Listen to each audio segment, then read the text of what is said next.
Estás escuchando El Rompeolas.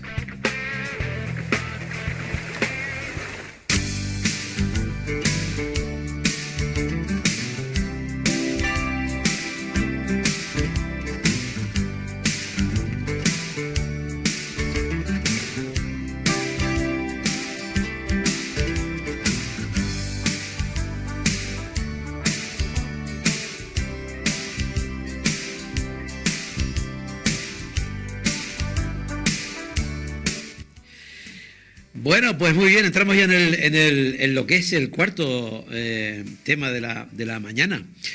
Bueno, de la mañana o de la tarde o de la noche, en cualquier lugar que nos esté, y en cualquier espacio que nos esté escuchando, ¿verdad? Bueno, pues qué les digo, que vamos a hablar ahora de la Ubara.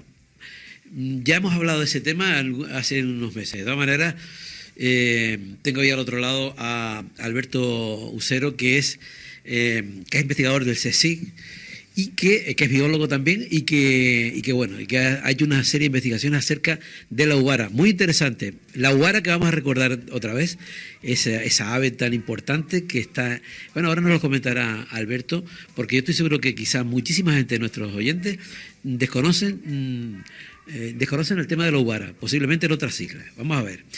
Alberto, buenos días. Buenos días, Javier, es un placer estar aquí. ¿Qué tal? ¿Qué tal? Un placer para nosotros escucharte. Bueno, yo siempre digo, no sé si es cierto o no lo que yo estoy comentando de la Ubara, pero yo creo que si bien es muy conocidísima en algunas islas, en otras yo no creo que sea tanto, ¿no? Por eso siempre me gusta que me abras un poco el campo y presentes a la señorita en sociedad. Pues a ver, la gente que no conozca la Ubara canaria es una ave esteparia, ¿no? Una ave de zonas semidesérticas, de un tamaño... Que me abras un poco el campo y presentes a la señorita en sociedad.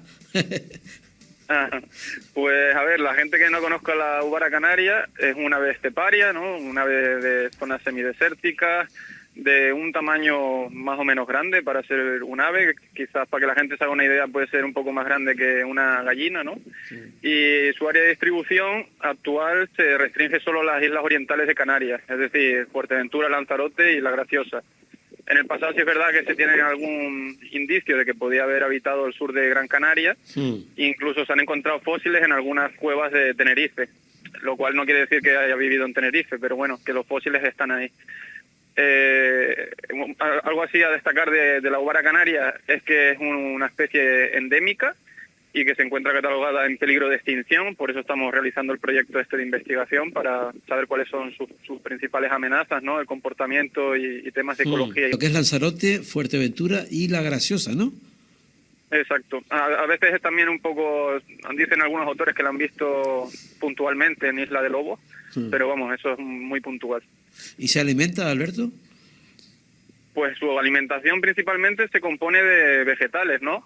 Sobre todo cuando son adultos, los adultos comen frutos de los arbustos, pequeñas florecitas, brotes verdes de plantas anuales o florecitas sobre todo de aulaga, ¿no? De Launaea arborescens.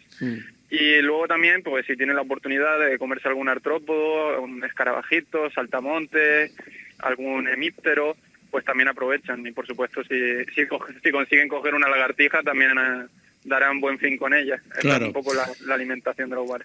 Mira, y la Ubara está en estos momentos, es una ave protegida, ¿no? Sí, está protegida a todos los niveles, tanto por la Unión Europea como a nivel nacional y autonómico. Sí, está protegida a todos los niveles, tanto por la Unión Europea como a nivel nacional y autonómico. Incluso entran dentro de los convenios internacionales, como el convenio de Berna. Entonces tiene una categoría de protección de las máximas que hay. Podríamos compararlo con el oso pardo en la península o con el lobo, ¿no? Tiene la misma, o el lince ibérico, tiene la misma protección. ¿Tú crees que es conocida la Ubara siendo con esa, como lo estás comentando, entiendo que esa importancia que tiene el ave, cómo ha podido llegar hasta aquí todo el tema? ¿Tú crees que es conocida por nuestra propia gente? Pues ya cuesta conocerla, bueno, que la conozca la sociedad de las islas donde habita, que es aquí en Lanzarote y Fuerteventura. Entonces me imagino que quizás si no estás muy enterado o no tienes una afición por el tema de la ornitología, pues incluso jamás hayas escuchado hablar de ella.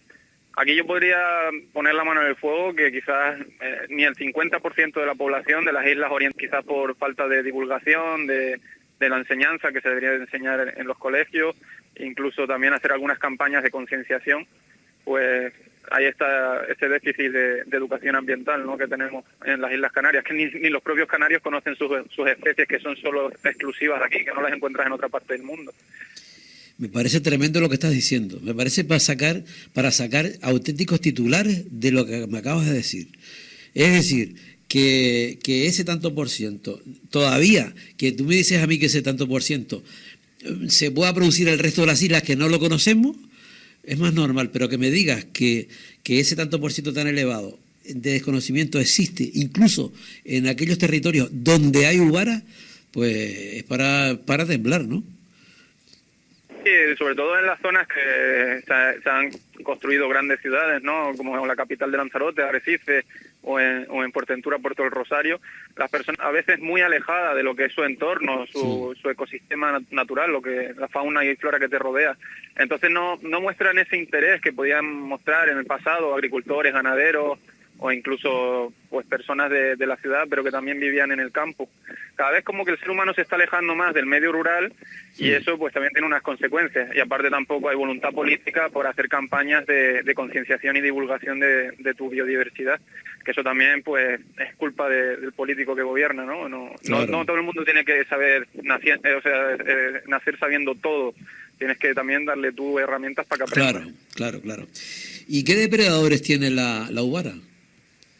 Pues los depredadores que tiene por un lado los depredadores naturales, que son rapaces normalmente, como el busardo ratonero, que se encuentra en Fuerteventura principalmente, puede depredar sobre pollos de uvaras. Luego también el guirre puede depredar sobre pollos de uvaras. Luego también el guirre que majorero, que depreda sobre los huevos, ¿no?, como una ave carroñera. Y luego por otro lado está el cuervo canario. El cuervo canario es un animal muy inteligente que actúa en grupo, y también se ha constatado que depreda sobre huevos en los nidos y sobre pollos. Si pilla algún pollo pequeño, pues también se lo comerá.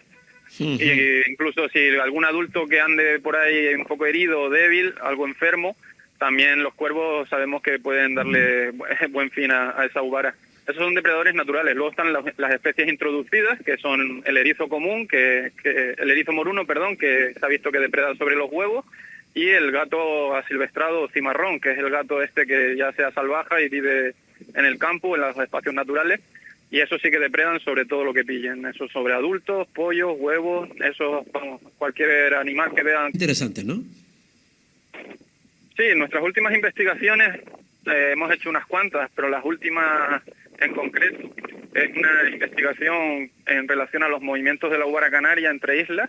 Nosotros hemos marcado más de 50 ejemplares con emisores GPS que nos permiten geolocalizar a los individuos, una GPS cada 5 minutos, y entonces hemos podido ver un macho que marcamos en Graciosa, como no hace mucho hizo un movimiento de Graciosa a Lanzarote en un vuelo nocturno, y luego posteriormente estuvo unos cuantos días en Lanzarote, y luego voló desde el sur de Lanzarote hacia Corralejo, ¿no? Saltó a Fuerteventura y se instaló en el sur de Fuerteventura, en Matas Blancas.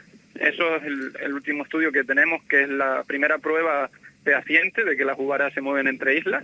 El proyecto es verdad que ya funcionando en el 2017, ya ha costado ver que una ubara se mueva, pero bueno, ya tenemos constatado que efectivamente hay un intercambio entre las islas, que no sé la frecuencia de la butarda ubara para el libro rojo de las aves de la SEO BirdLife, y ahí especificamos pues nuestros últimos censos que hemos hecho en las 3 islas, las amenazas que tiene, y también pues algunas medidas de conservación que proponemos. Actualmente la población que se estima para Lanzarote es en torno a 450 individuos. En Fuerteventura están entre los 80 y los 100, y en Graciosa están entre los 12 y 15 individuos. Es decir, el conjunto de la población para todas las Islas Canarias no llega a superar los 600 efectivos. Por eso está catalogada en peligro de extinción. ¿Y ha ido disminuyendo? ¿Cómo es el tema? Pues en el caso de Lanzarote parece que la población se mantiene constante, más o menos, fluctúa, pero se recupera con años buenos de lluvia.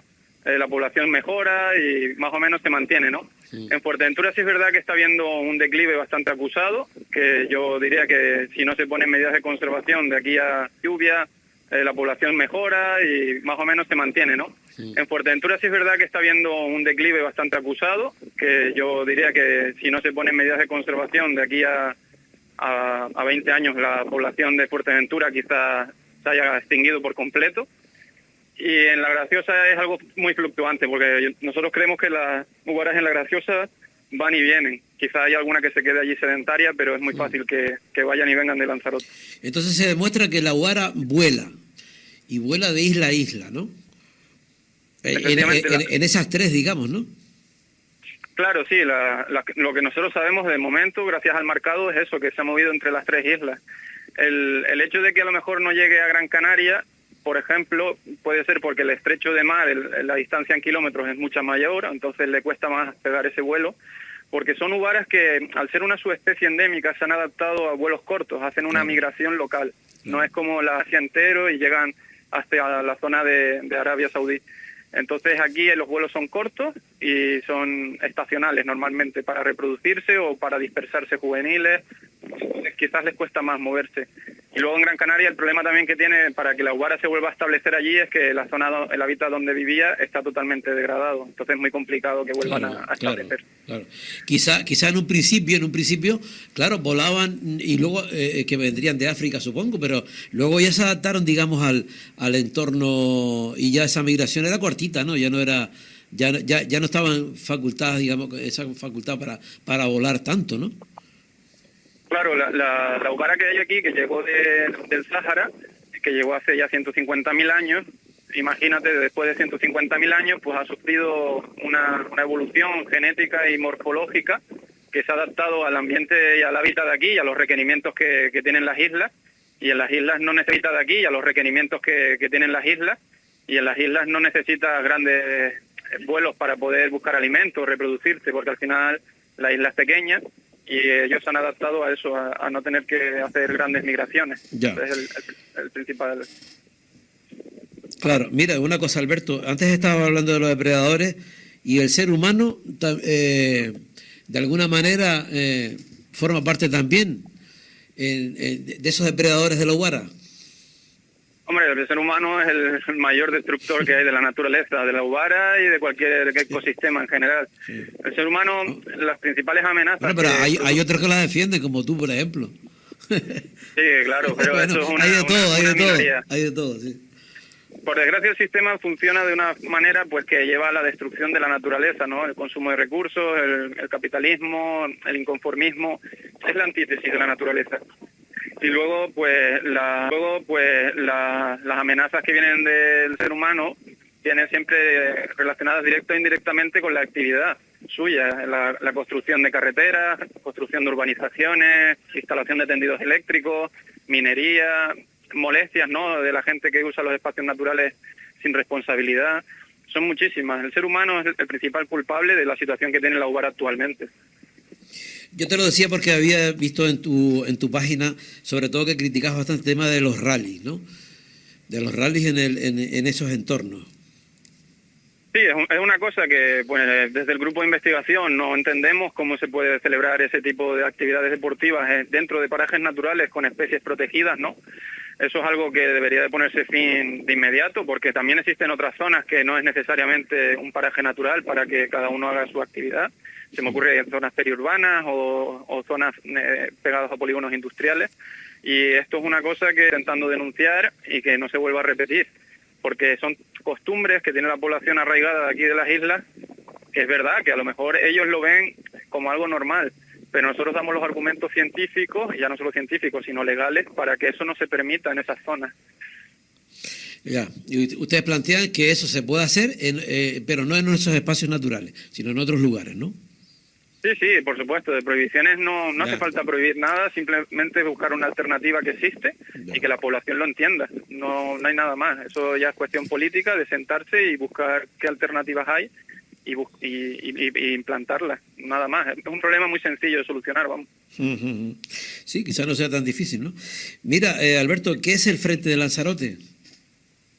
Bueno, Frente Lanzarote es una plataforma que fundé yo por allí por agosto del 2018, cuando yo acababa de terminar el máster hace ya unos cuantos añitos, y empecé simplemente divulgando.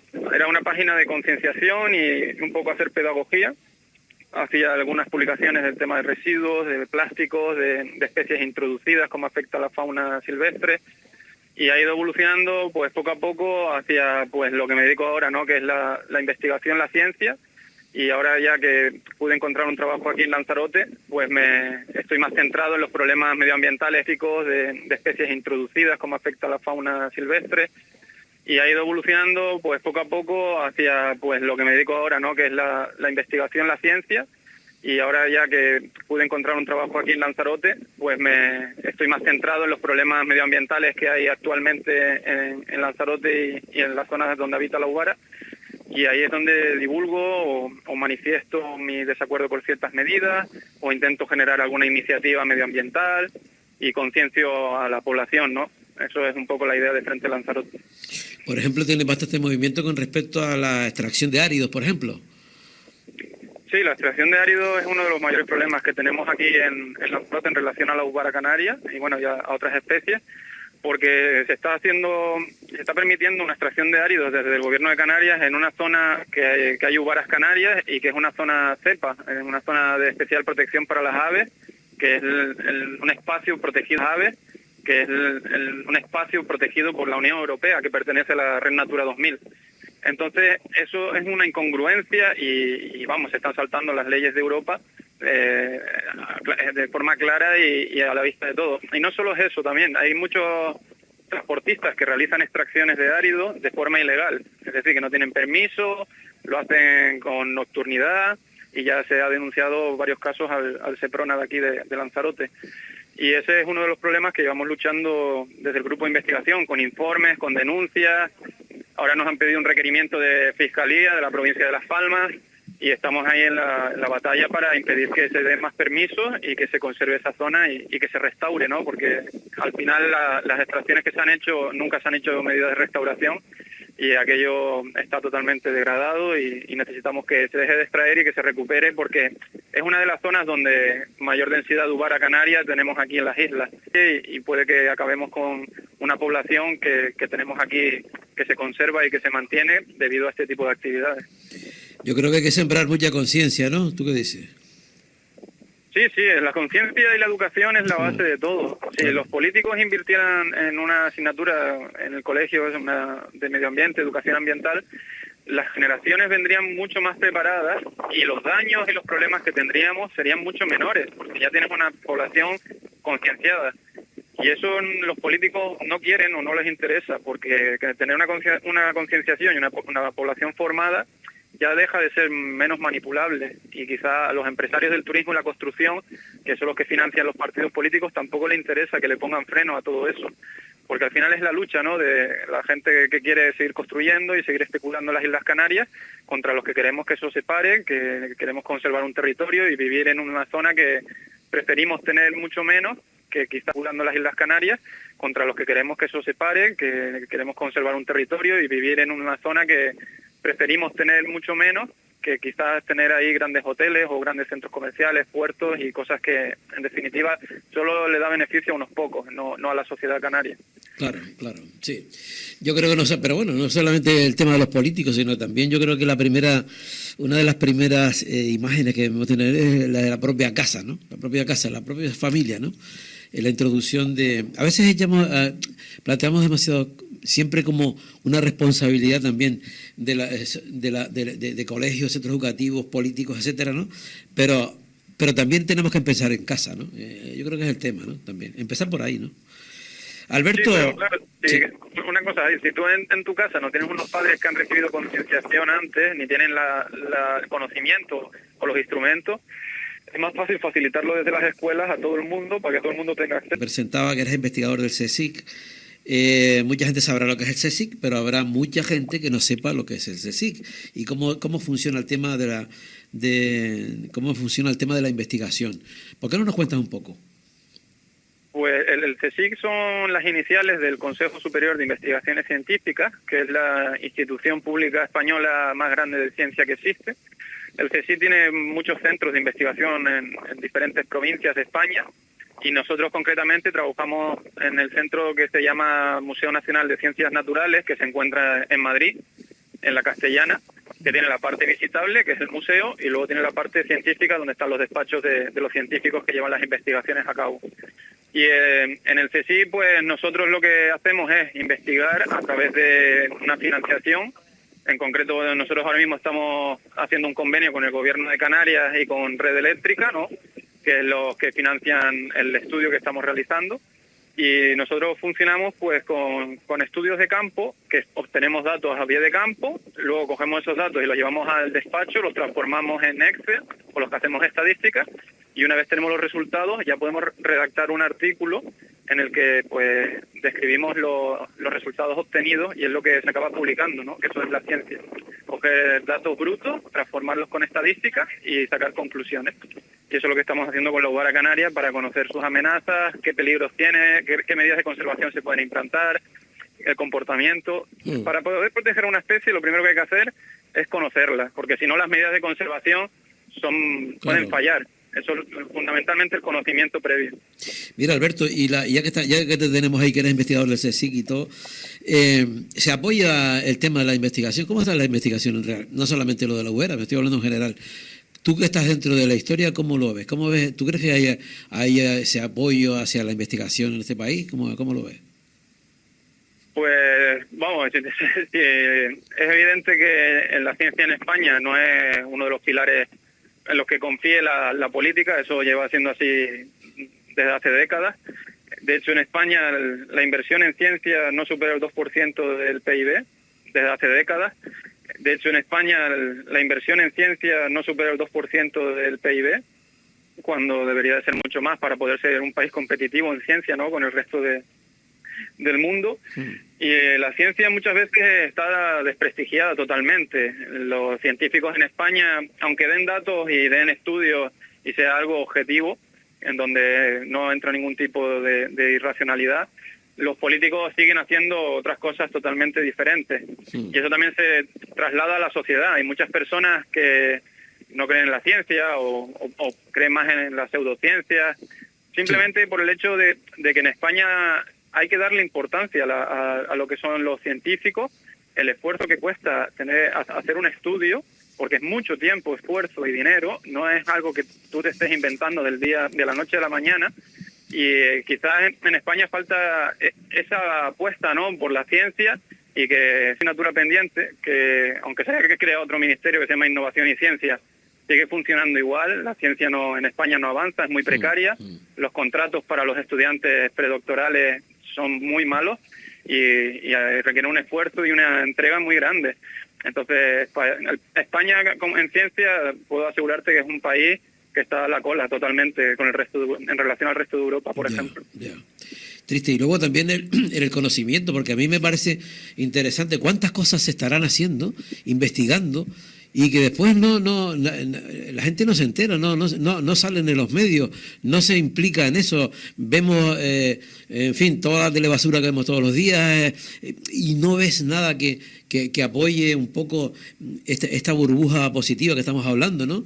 Entonces es como un trabajo un poco, yo también entiendo lo que estás comentando, ¿no? No solo, pero casi sin apoyo, ¿no? Sí. Estamos hablando, ¿no? Entonces es como un trabajo un poco, yo también entiendo lo que estás comentando, ¿no? No solo, pero casi sin apoyo, ¿no?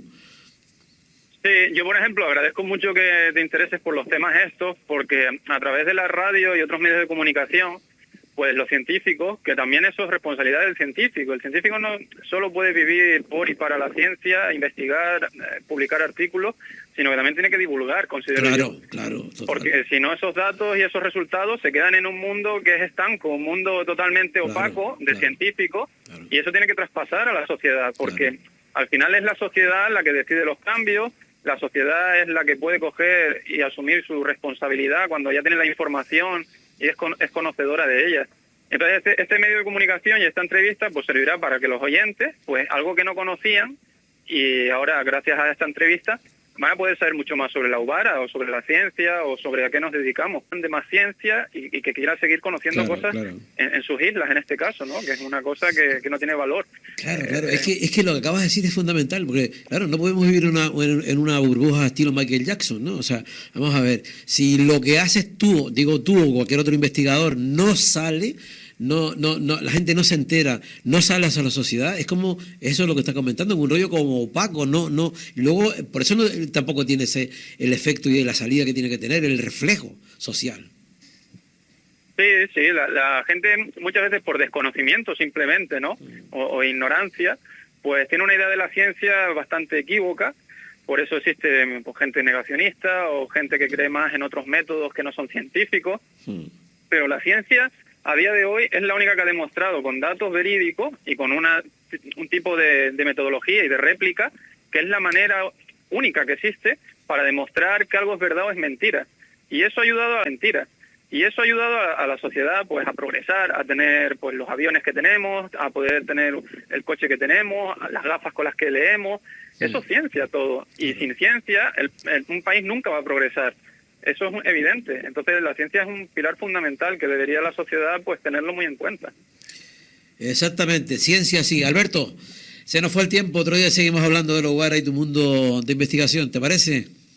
Perfecto, cuando quieras, Javier, yo estoy encantado de que cuentes conmigo y venir aquí pues un rato a hablar con los oyentes. Gracias. Hasta siempre. Gracias. Chao, adiós. Bueno, pues muy bien. El tema de la investigación. Como dice Alberto, estamos a la cola en la investigación y en la difusión, ¿verdad? La difusión. Yo creo que programas como este hace falta sacar la difusión, ¿no? de aquellas investigaciones que hay. Y bueno, por lo menos ponemos un granito de arena, ¿no? Los vamos a dejar con otro tema de los secretos, decirles, como no,